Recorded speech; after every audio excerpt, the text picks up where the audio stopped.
Joining me now in the studio, the Commissioner of the Department of Public Safety, a busy man who is accomplishing all sorts of things. You got to live up to this now, Commissioner. That's the problem. Commissioner Sean Tindell, how you doing, sir? Doing good. Just glad to get through the 4th of July weekend and, back in the office on Monday like most Mississippians across the state. How did things sort out over the 4th of July weekend? It was very busy. I was talking to one of our MBI agents that's in charge of our Amber Alert system and Silver Alerts, and asked him how his 4th of July weekend went. He just kind of looked at me like, how it went. We were really busy, trying to get together different alerts that were coming up. We avoided a very close to a tragic incident here in Jackson with a child that was in a car that had been stolen, and fortunately we found the baby in the CCID. Capitol Police was able to locate the car and find the baby in the car safe. And you think about how tragic that could have been with a toddler left in a vehicle with no air condition, in the heat of the summer, and so they were able to get that baby and get it checked out, and everything turned out okay. And, it just amazes me that we keep having this problem pop up, because that's not the first time that's happened. No, and I think some of these incidents have been pretty well documented when we've had, children or babies die in these cars after they've been stolen. And so fortunately this one had a good ending, a happy ending, and I don't know. It's scary. As a parent, I couldn't imagine anything worse than knowing that you have a child in a car that's just been stolen. So yeah, it's just bad all the way around. And I think that speaks to something that everybody needs to focus on a little bit, whether it's your kids, whether it's a firearm, whether it's something important. Quit leaving stuff in your car. Yeah. It seems like simple advice, but not everybody seems to follow it. No, and that's part of the responsibility of owning, a firearm. And yes, it's a constitutional right protected by the Second Amendment, but so is freedom of speech and many other rights we have. But with those rights also come certain levels of responsibility. And so, you have freedom of speech, but you shouldn't be yelling fire in a movie theater. And you have a Second Amendment right to your firearms, and that's something that's firmly embedded that we believe in, especially here in Mississippi. But there also becomes that responsibility that just leave it in your car when you're going into the grocery store. Especially we see it all the time: unlocked vehicles with firearms left in them, and they get stolen. So, and look, when they get stolen, they're often used in other crimes, and so. Be a responsible owner and make sure you protect your firearm, keep it on you. We have open carry in our state. We have constitutional carry, which means you can carry it concealed without a permit. So, keep it on you. I'd rather you keep it on you than keep it in an unlocked car so that thieves could take it out of the glove box. And then it winds up hurting someone else. That's right. That's right. What we want to avoid. Absolutely. Out of the entire thing. Let me, you brought that up. Didn't intend on talking about any of this, but this is the way it goes when you and I are in the studio, talking about carrying it with you. What about places that have the sign on the front door, no firearms permitted? Well, another right that we believe in Mississippi is private property rights and the right of a property owner to control his property and decide who and when they should allow people on their property. So if you're going into a private business and it has a sign up that no firearms are allowed, that is a private property right that property owner can instill. But they're going to have to answer, do they want to lose the business of those customers that might be there in that capacity? And you could be charged with trespass if you violate their posted notices. But when it comes to public property, it's a little bit different. And so, generally, most public areas can't restrict that. There are some limitations on that in certain situations and who and when and where they can carry on public property. But like I said, it's an open carry state. It's a constitutional carry state, and those are rights that we feel are important in our state and ones in which the legislature and the citizens want to protect. Now, let's move into what we were going to talk about until I went way off topic here. A lot of stuff happening with the Department of Public Safety and all the various departments contained within it right now, isn't there? There is, and look, it's growing. Since we've got here in 2020, the agency itself has grown by leaps and bounds. With the additional Capitol Police and the MDOT law enforcement that came over, the establishment of MBI and the Driver Services Bureau as independent divisions at the Department of Public Safety. So we've got a lot of things going on. Of course, everybody's been talking about Capitol Police, and on July 1st, the territory expanded. It's going to expand again next year, so that's very much a growing division. And those men and women at Capitol Police have just done a fine job. Chief Bo Lucky and his team and Colonel Davis have done just doing an outstanding job with their divisions, helping grow Capitol Police. MBN and the work that's been going on there has been tremendous. You look at the fentanyl that we've seen coming across our borders into our state, the overdose deaths in our states. And I think one of the things that makes me the most proud is to see the progress that we've made. And when you look back at 2020, 2021, we were seeing a record number of overdose deaths in our state. Those numbers have been going down. And so, it has been a major initiative on their part. Over at Highway Patrol and MBI, you look at MBI, the responsibility to handle all officer-involved shootings in this state, the transparency that they've brought to those investigations now, they've been doing a tremendous job there. Highway Patrol and our highway safety initiatives that they do out there on these holiday details. When everybody else is working or playing and having a good time, our state troopers are out there working the highways, trying to make them safe and making sure that, when you go out to the reservoir or you go to the lake in North Mississippi or go out on the boat in South Mississippi, out to Ship Island, when you're coming home, you don't have to worry about a drunk driver running into you. So they're working during these holiday hours to try to make sure everybody goes to work on Monday and goes safe. And so just really proud of our team there, the crime lab and the medical examiner's office, the work that they're doing, trying to get rid of the backlog that's plagued those divisions forever, and the work of Deputy Commissioner Davis and Mandy Davis, who's done a good job there, as well as Dr. Stacy Turner, the chief medical examiner. It's just a great team effort, and I couldn't be prouder of the folks that we have on board. Has there been an increase in the staffing with the state crime lab? We've seen an increase in staffing and funding for salaries, which has been a tremendous benefit.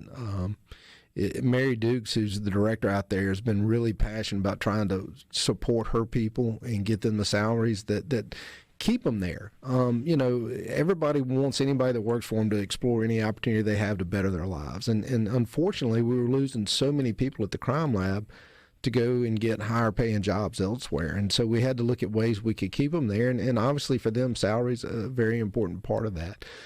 So she's been a big fighter for that, and she's done a great job.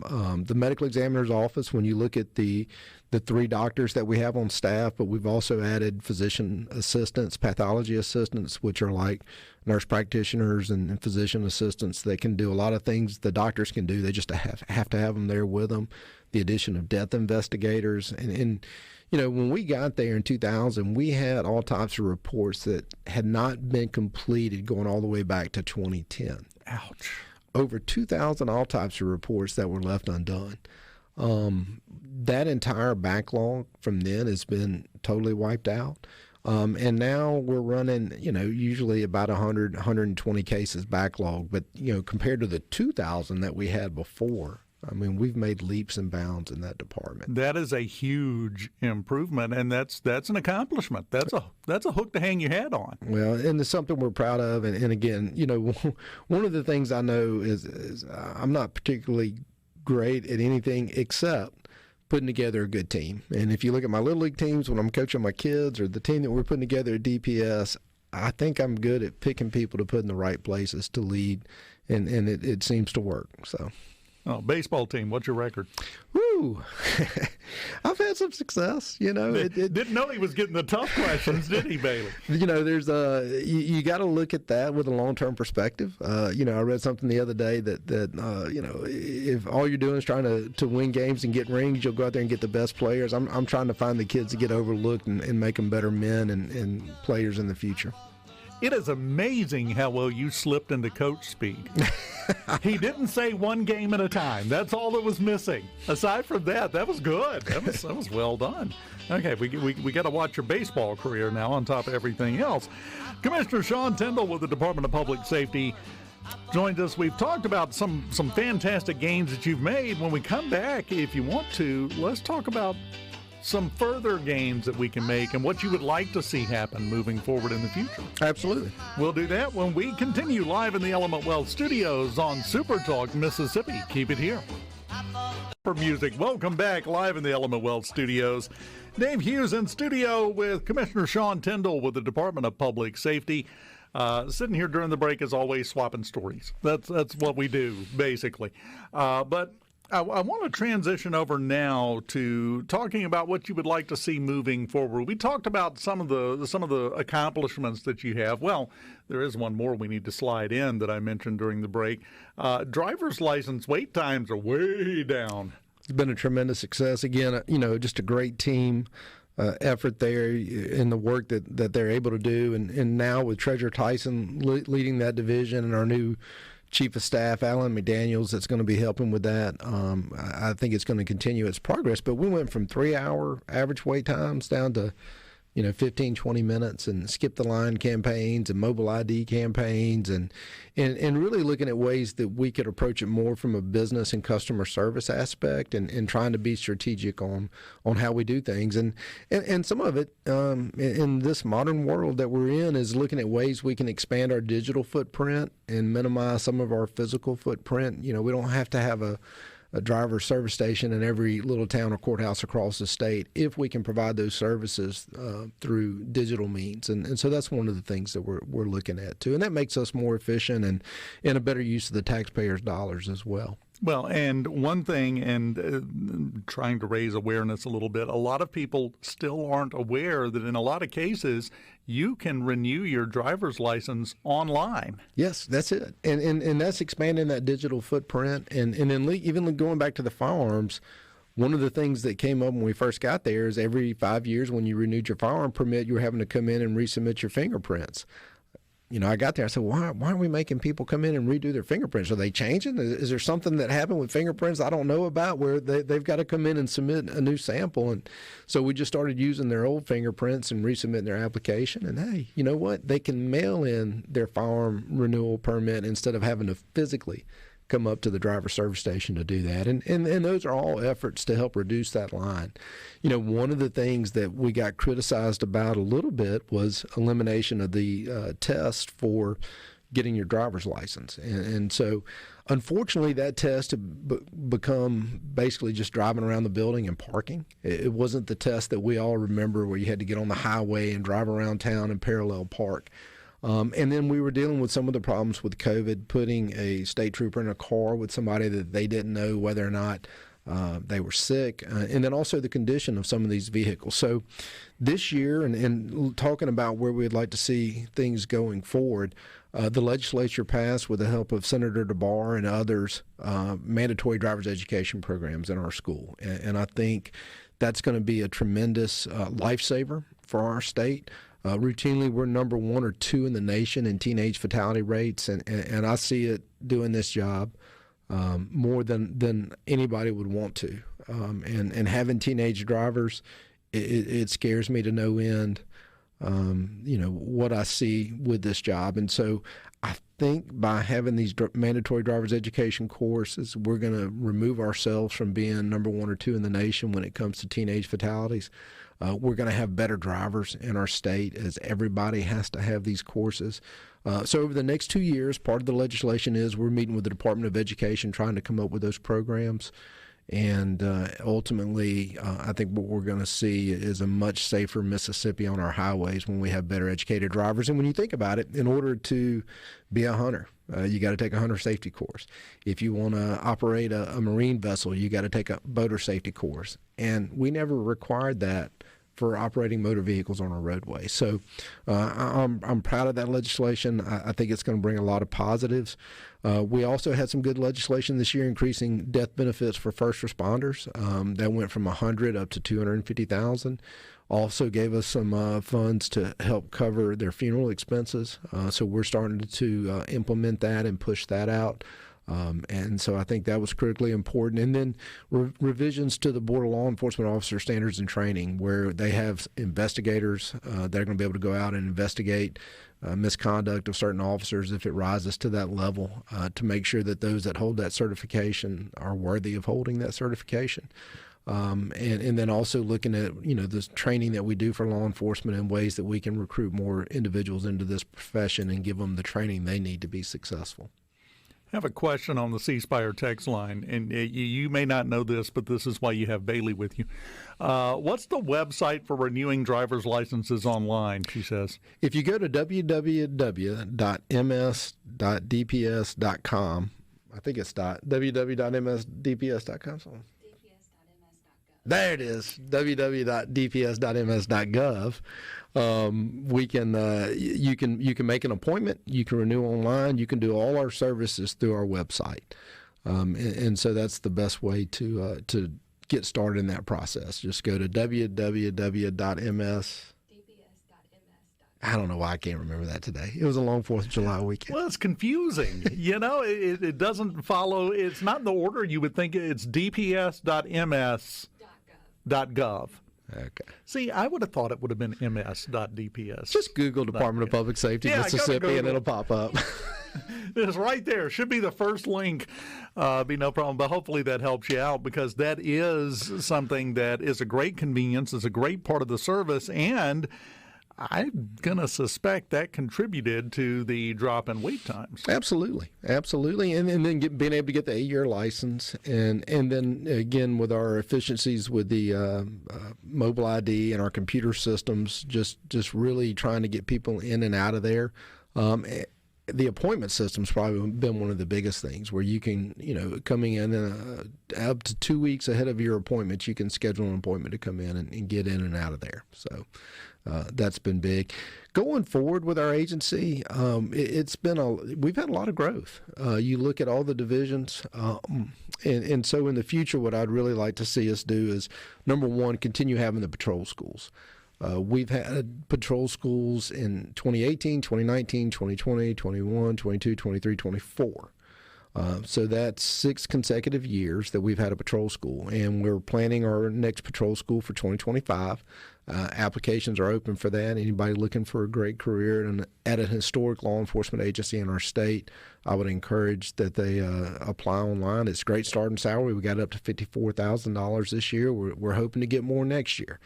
And so it really is a great career path. But by having these annual patrol schools, we can consistently make sure the ranks of the Highway Patrol are full, that we're getting good and qualified candidates. And for the first time in our agency's history, as we roll into this next patrol school with 7, that'll be the first time we've had 7 consecutive patrol schools in 7 consecutive years.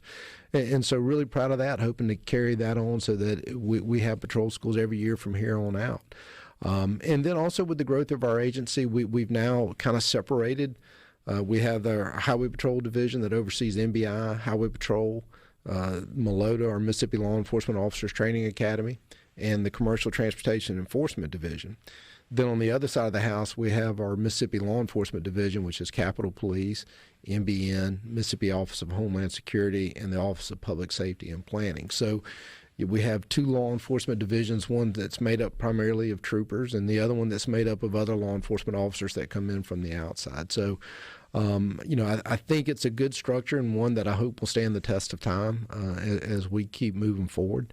And then also, for us, recruiting is so critically important, trying to find the right people that want to take on these jobs, because I tell you, there's not a day that goes by that I'm not impressed, I'm not humbled, I'm not honored to be in the position that I'm in because of what I see as far as the sacrifices that law enforcement officers make. And it doesn't matter if you're a deputy or a police officer on the local level or your state law enforcement, the men and women that take on this profession, do it with a servant's heart. Most of them are doing it for the right reasons because they believe in their communities and they want to help serve and protect it. And so I'm humbled to be where I am, and I want to do everything in my power to make sure we get them what they need to be successful to protect us. And so, we're going to keep working for better salaries. It's been something that I've preached, not just for our department, but across the state, that these law enforcement officers shouldn't have to work 2 or 3 jobs just to make ends meet. They need to be able to spend time with their family and do things, and they need to be rested and ready to go when they're called to go. We make truck drivers take mandatory rest. There's nothing like that for law enforcement officers. If they have to work 2 or 3 jobs or shifts in a row, that's just part of it. Well, they need to be at their best all the time because they never know when they're going to encounter that situation where they got to make that split-second decision. And they need to be sharp when that time comes up. 100% of the time. And I will say, and I've said this before, and I'll keep saying it into the future, no one goes into law enforcement for the money. They go into law enforcement because it's in their blood, it's in their heart. But that doesn't mean we can't give them the money, too. That's right. 100%. That's the part that always aggravates me. But, luckily the bumper's running, so I won't go off on a rant. Commissioner Sean Tindell with the Department of Public Safety. Always enjoy sitting down with you, man. Great to be here. Look forward to seeing you again soon. Definitely. We will continue on this Monday morning edition of Middays live in the Element Wealth Studios next.